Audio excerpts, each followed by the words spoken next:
ప్రభువునందు ప్రియులారా, ప్రభువైన యేసుక్రీస్తు వారి నామంలో మీ అందరికీ శుభములు.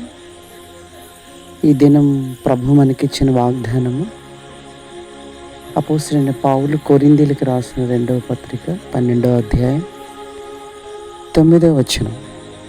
అందుకు నా కృప నీకు చాలును, బలహీనతల యందు నా శక్తి పరిపూర్ణమగుచున్నదని ఆయన నాతో చెప్పాను. కాగా క్రీస్తు శక్తి నా మీద నిలిచిండు నిమిత్తము విశేషముగా నా బలహీనతల యందే బహు సంతోషముగా అతిశయపడుదును. ఈ దినం ప్రభు మనకిచ్చిన వాగ్దానంలో అది ప్రభు మనతో మాట్లాడేటువంటి మాట, బలహీనతల యందు నా శక్తి పరిపూర్ణమగుచున్నదని ప్రభు మనతో మాట్లాడుతున్నాడు. ప్రియ సోదరా, ఈ దినం ప్రభు దినం, పండుగ దినం.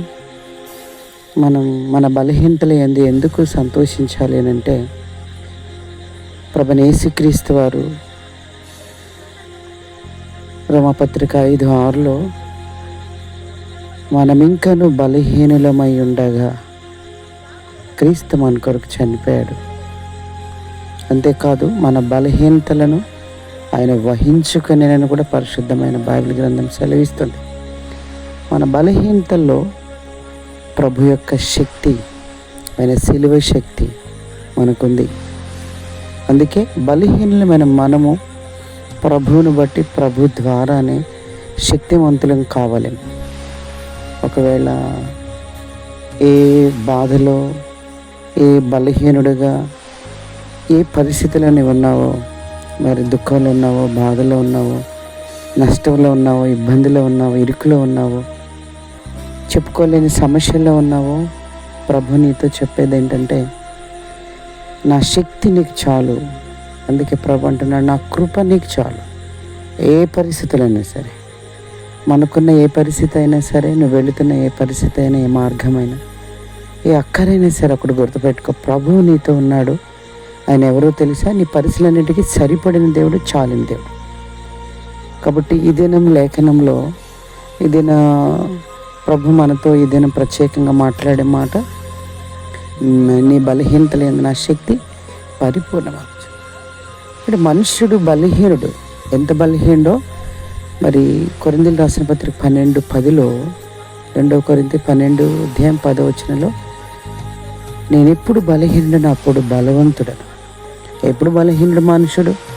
ఎప్పుడు కూడా బలహీనుడే. అందుకే బైబిల్ ఈ విధంగా సెలవిస్తుంది. 1 తిమోతి పత్రిక 3:5, పైకి భక్తి గల వారి వలె ఉండి దాని శక్తిని ఆశ్రయించలేనివాడట. పైకి మాత్రం భక్తి కలిగినవాడు, కానీ శక్తి లేనివాడు. ఎంత శక్తిహీనుడు! శరీరం బలహీనమైందే. అంతేకాదు, మనుష్యుడు శరీరమే బలహీనం కాదు, తనకి ఇవ్వబడిన భార్య బలహీనమైన ఘటం. అంతేకాదు, ఈ లోకంలో బలహీనపరచు దయ్యం.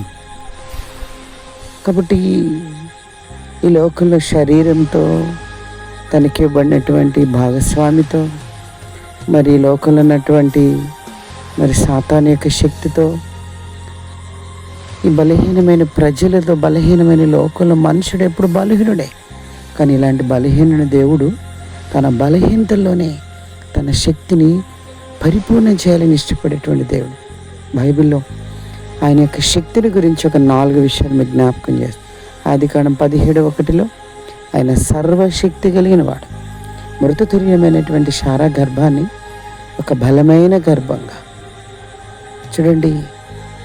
వృద్ధాప్యంలో ఒక శ్రేష్టమైనటువంటి కుమారుని కానీ నవ్వుకునేంత, ఏమీ లేదని దుఃఖపడే తన జీవితాన్ని నవ్వుకునేటట్టుగా, ఆనందపడేటట్టుగా, అబ్రహాము జీవితంలో ఏమీ లేని తనను ఆకాశ నక్షత్రాలు, బలహీన తనను నిజంగా ఒక బలమైనటువంటి వ్యక్తిగా తను చేస్తూ వచ్చాడు. అందుకే నిర్గమకాండం 32:11 కూడా ఆయన మహాశక్తి, నత్తివాడైనటువంటి మోషే 10 అద్భుతాలు చేసేటట్టుగా. అంతేకాదు, ఆయన మహాశక్తిని బట్టి మోషే ప్రజల్లో గుర్తుండిపోయేటట్టుగా, మోషే చనిపోయిన తర్వాత కూడా ప్రజలు 30 దినాలు ఏడ్చారట. ఎంత గొప్ప నాయకుడైతే, ఎంతగా గొప్పగా దేవుని దగ్గర వాడబడితే, గొప్ప కార్యాలు చేస్తే, బలహీనైన మనిషిని 30 రోజుల వరకు ప్రజలు మర్చిపోలేకుండా ఏడుస్తూ వచ్చారు. ఆలోచించండి. ఈ ప్రభు అంత గొప్పవాడు, బలహీన నిన్నంత బలమైన వాడిగా చేసేవాడు. అంతేకాదు, మూడవదిగా మొదటి సమయాల గ్రంథం 34 అధ్యాయం 4వ వచనంలో, ఏడ్చుటకు శక్తి లేక దావీదు సమస్తమును కోల్పోయి దుఃఖపడుతున్నప్పుడు, భార్యను, బిడ్డలను, ఇండ్లను, తనకున్న సర్వమును కోల్పోయి ఏడ్చడానికి కూడా శక్తి లేకుండా బాధపడుతున్నప్పుడు ప్రభు దగ్గర కనిపెట్టాడట. యెషయా గ్రంథం 40 అధ్యాయం 30వ వచనంలో, యెహోవా కొరకు కనిపెట్టుకునే వారు నూతన బలం, నూతన శక్తి, పోగొట్టుకున్న ప్రతిదీ సంపాదించుకునేటట్టు చేస్తుంది. అంతేకాదు, నిజంగా తన ఈ శక్తిని బట్టి రూల్ తీసుకొచ్చాడు. ప్రతి ఒక్కరి కూడా సమానంగా యుద్ధం చేసిన వాడు, కాపలా కాసిన వాడు కూడా సమానంగా పంచాడు. నిజంగా ఎంత గొప్ప ప్రేమ, ఎంత గొప్పదైన శక్తి. అంతేకాదు, ప్రిసోడా లూకాసు 21 అధ్యాయం 36 వచనంలో, మరి ఆయన శక్తి బలహీనమైన మనం, ఎన్నోసార్లు పడిపోయి పతనమైపోయిన మనం, ఒక దిన పరలోక రాజ్యంలో ప్రభు దగ్గర నిలబడేటట్టుగా అంత శక్తివంతులుగా చేయడానికి ఇష్టపడుతుంది. అందుకే దీన్ని ప్రార్థనా శక్తి అంటారు. కాబట్టి నా జీవిత యాత్రలో బలహీనమైన మనల్ని సర్వశక్తితో, మహాశక్తితో, నూతన శక్తితో, ప్రార్థనా శక్తితో ప్రభు ఈ లోకం, బలహీనమైన ఈ లోకం నుండి పరలోకం చేర్చడానికి ఇష్టపడేటువంటి దేవుడు ఉన్నాడు. కాబట్టి అందుకే ప్రభు మనకిచ్చిన వాగ్దానం బట్టి, వాక్యను బట్టి సంతోషిద్దాం.